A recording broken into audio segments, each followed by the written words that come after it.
甜、苦、辣、咸，每一个人喜欢吃的口味都不一样。当然，吃东西的时候最重要就是要选一个你自己最喜欢吃的口味啊。所以你要问才会选到你最爱吃的口味。这时候你要说这句话：呀，黑马给米西给，呀，黑马给米西给，呀，黑马给米西给。这是什么口味的？学会了这一句话，当然你就可以挑到你喜欢吃的口味喽。接下来我们来看看这句话怎么使用。走，呀黑马给米西给。那现在啊是下午休息时间，是不是应该换你表示一下？表示一下。今天有一家面包店，它的面包总厚实，我请你吃。尚伟，这边的面包随你挑，我请客。那你介绍几种好吃的口味啊？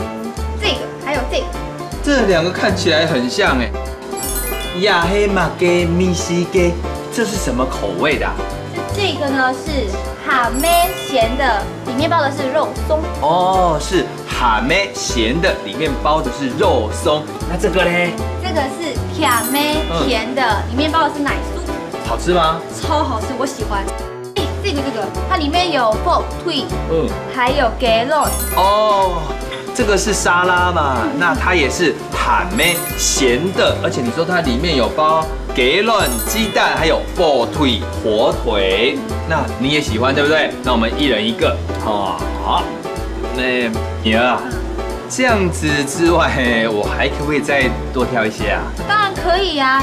复习时间，面包，面包，面包，这是什么口味的？